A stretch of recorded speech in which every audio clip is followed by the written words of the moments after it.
तो मुख्यमंत्री जी का टिकट घोषित हो गया।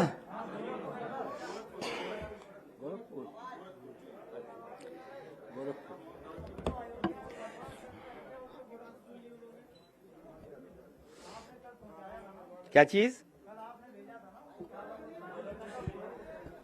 आवाज आ रही है आपके? मैं अपने पत्रकार साथियों का धन्यवाद देना चाहता हूं और मैं आपके माध्यम से सभी समाजवादी पार्टी के कार्यकर्ता नेताओं से भी अपील करता हूं कि जब भी पार्टी कार्यालय आए तो जो प्रोटोकॉल है कोविड प्रोटोकॉल को पूरी ईमानदारी से फॉलो करें। जहां हम लोग फॉलो कर रहे हैं वहीं हमें सभी कार्यकर्ताओं से अपील करता हूं एक बार फिर, क्योंकि चुनाव बहुत महत्वपूर्ण है। इस प्रोटोकॉल के बहाने भारतीय जनता पार्टी ये भी साजिश कर सकती है कि जहां समाजवादी पार्टी के वोट ज्यादा हों एम्बुलेंस खड़ी कर दें। नौगांव सादात का जब चुनाव था मैंने बहुत करीब से देखा था कि जहां जहां समाजवादी पार्टी का वोट था वहां पर एम्बुलेंस और पुलिस को लगा दिया गया था। जैसे ही कोई बाहर निकलता था लाठी मारते थे, अपमानित करते थे या फिर दबाव बनाते थे कि वोट डालने न जाएं, और अगर डालने जाओगे आप तो आपके खिलाफ कार्रवाई हो जाएगी। इसलिए मैं सभी समाजवादी पार्टी कार्यकर्ता नेताओं से अपील करता हूं कि जो चुनाव आयोग ने गाइडलाइंस दी हैं उन गाइडलाइंस का पालन करें। प्रोटोकॉल जो भी है कोविड प्रोटोकॉल को पूरा माने। आज हमारी पार्टी कार्यालय में नोटिस की दे दिया गया है, सुना है मेरे आने के बाद तुरंत उसको दीवार पे चिपका दिया गया। मैं जैसे ही पार्टी कार्यालय में घुसा हूं मैं देख रहा था रास्ते में बहुत बड़े पैमाने पे पुलिस चली आ रही थी। मुझे लगा कि शायद हमारी सुरक्षा बढ़ा दी गई है, लेकिन जब मैं पार्टी कार्यालय के अंदर आ गया तो किसी ने मुझे खबर दी है कि आपके पार्टी कार्यालय पे नोटिस को चिपका दिया गया है। तो इसलिए मैं सभी कार्यकर्ताओं से नेताओं से कहूंगा कि घर रहें, अपने मोहल्ले में रहें, अपनी विधानसभा में रहें। हम लोग लगातार संपर्क कर करके जानकारी भी हासिल कर रहे हैं, परिस्थितियों के हिसाब से पूरी जानकारी कर रहे हैं और बहुत जल्दी टिकट घोषित हो जाएंगी। आपको यहां आने की जरूरत नहीं है। हो सकता है टिकट की सूची ना आए, वैसे ही ए और बी फॉर्म दे दी जाए, क्योंकि कोविड प्रोटोकॉल का फॉलो करना है। अगर कोविड प्रोटोकॉल को फॉलो नहीं करेंगे तो कहीं ना कहीं आपके ऊपर प्रश्न लगेगा। जहां तक सवाल चुनाव लड़ने का है,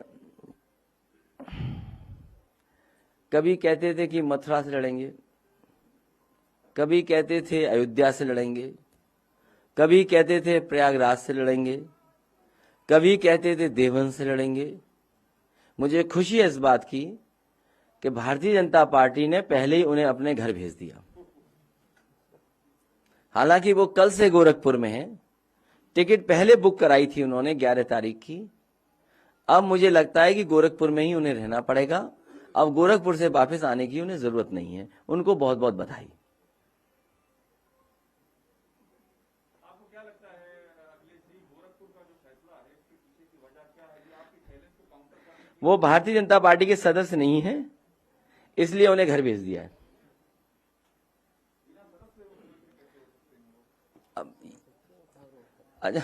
आप किसी पार्टी के सदस्य न हो तब भी आप मुख्यमंत्री हो सकते हैं।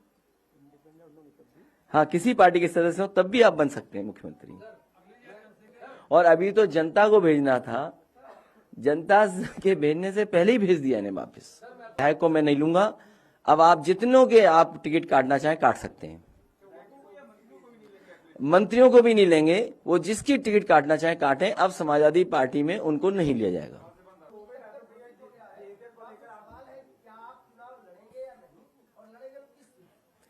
अभी नहीं बताएंगे, पार्टी तय करेगी, उसी हिसाब से फैसला लेंगे। मुझे ये नहीं पता कि समाजवादी पार्टी कार्यालय में धारा 144 कब लागू हुई थी, तो इसका क्या जवाब दें हम, जब हमें ये नहीं पता था कि यहाँ धारा 144 लागू है। अगर धारा 144 लागू है तो आज फिर एफआईआर हो जाएगी। आप और हम सब बैठे हैं यहाँ पर।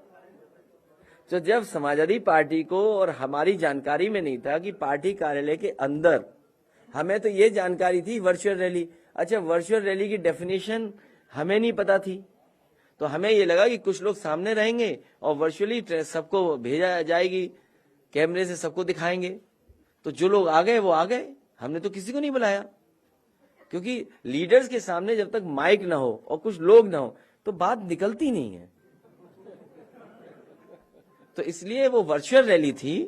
वो लोग जो आ गए, आने वाले समय में हम कोशिश करेंगे कि ऐसे लोग ना आए और जो प्रोटोकॉल है उसको फॉलो करें।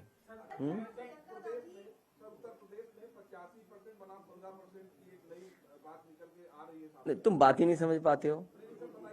नहीं, 80, मैंने ये कहा कि 80% लोग समाजवादी पार्टी और सहयोगी दलों के साथ हैं।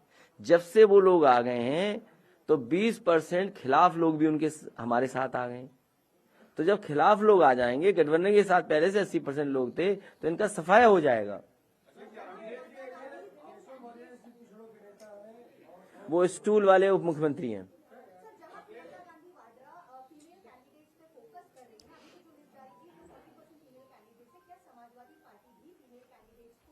समाजवादी पार्टी उन्हीं महिला प्रत्याशी उतारेंगे जो जीतेंगी, हम हारने के लिए नहीं उतार सकते।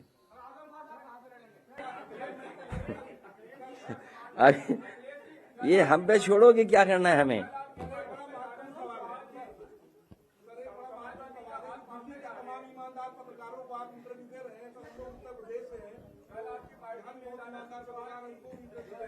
ए रुक जाओ भाई,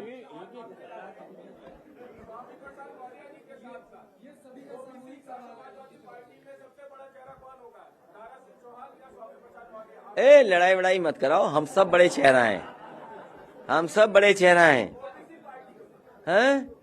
क्यों, हम क्या हैं? हम क्या हैं? या तुम क्या हो बताओ? ये क्या बात हुई? हम भी तो वही हैं। हम प्रोग्रेसिव बैकवर्ड हैं, हम प्रोग्रेसिव हैं।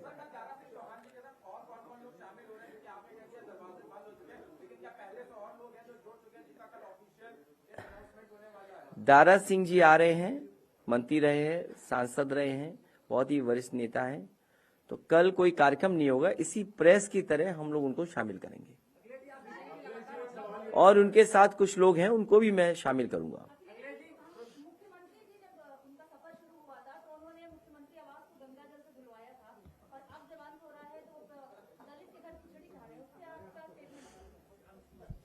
कितना बेमन खा रहे थे, देखा नहीं आपने? आप तस्वीर में देख के लगा मुझे, बड़ा बेमन खा रहे थे। और खिचड़ी खाने का तो वक्त ही है उनका।